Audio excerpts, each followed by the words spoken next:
Welcome to our YouTube channel, Tuition Home Coaching Center. Please subscribe to our channel to get more videos like this. Thank you all. আসসালামু আলাইকুম প্রিয় শিক্ষার্থীরা, তোমরা সকলে কেমন আছো? আশা করছি সকলেই খুব ভালো আছো।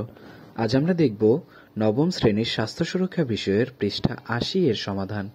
এখানে যে ছক দেওয়া রয়েছে বৃত্তাকার, সেই ছকগুলোর আমরা সমাধান করব। তোমরা যারা এখনো আমার চ্যানেলটি সাবস্ক্রাইব করোনি, তারা চ্যানেলটি সাবস্ক্রাইব করে নিও। তাহলে পরবর্তী পড়াগুলো তোমরা এই চ্যানেলে সবার আগে একসাথে পেয়ে যাবে। আর পূর্ববর্তী পৃষ্ঠার সমাধানগুলো প্রয়োজন হলে চ্যানেলের প্লেলিস্টে সেই পড়াগুলো দেয়া আছে। প্রতিটি পৃষ্ঠার সমাধান পৃষ্ঠা বাই পৃষ্ঠা করে দেওয়া আছে, তোমরা সেখান থেকে সেই পড়াগুলো দেখে নিতে পারো। তাহলে চলো শুরু করি আমরা আমাদের আজকের সমাধান। আমাদের আজকের সমাধানের শুরুতে দেখো ৮০ পৃষ্ঠায় রয়েছে দলগতভাবে আমরা সিদ্ধান্ত গ্রহণের কিছু কৌশল নিয়ে আলোচনা ও উপস্থাপন করেছি, অর্থাৎ ৭৯ পৃষ্ঠায় যে কাজটি করেছি। এরপর বিভিন্ন পরিস্থিতিতে সিদ্ধান্ত গ্রহণের জন্য আমি যে কৌশলগুলো ব্যবহার করতে চাই, তার সিদ্ধান্ত গ্রহণে আমি যে কৌশলগুলো ব্যবহার করতে চাই সেই ছকে লিখি। এখানে সিদ্ধান্ত গ্রহণে আমি যে কৌশলগুলো ব্যবহার করতে চাই সেইটার জন্য কিছু সিদ্ধান্ত গ্রহণ কৌশল, এখানে ৪টা অপশন রয়েছে। ৪টা বৃত্তের মধ্যে আমাদের ৪টা ধারণা লিখতে হবে। এর মধ্যে দেখো আমি প্রথমটাই লিখেছি, যে বিষয়ে সিদ্ধান্ত নিব সেই বিষয়ে সুস্পষ্ট ধারণা রাখব।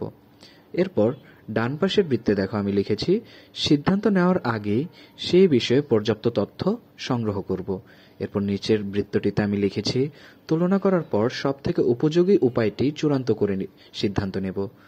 এরপর বাঁ পাশের যে বৃত্তটি রয়েছে সেখানে দেখো আমি লিখেছি, সিদ্ধান্ত চূড়ান্ত করার আগে কৌশল আগে সব ধরনের বিকল্প উপায় সম্পর্কে জেনে রাখব।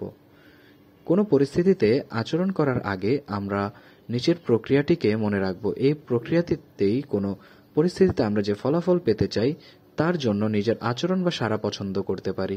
মনে রাখবো, আচরণ বা সাড়া পছন্দ করার মাধ্যমে আমরা প্রত্যাশিত ফলাফল পেতে অনেকটাই ভূমিকা রাখতে পারি। তাহলে শিক্ষার্থীরা, এই হলো আমাদের পৃষ্ঠা ৮০ এর সমাধান। পড়াটি যদি ভালো লাগে থাকে তাহলে চ্যানেলটি সাবস্ক্রাইব করে দিও। আর পরবর্তী পড়াগুলো খুব শীঘ্রই এই চ্যানেলে তোমাদের জন্য আপলোড করে দেওয়া হবে। ধন্যবাদ সকলকে।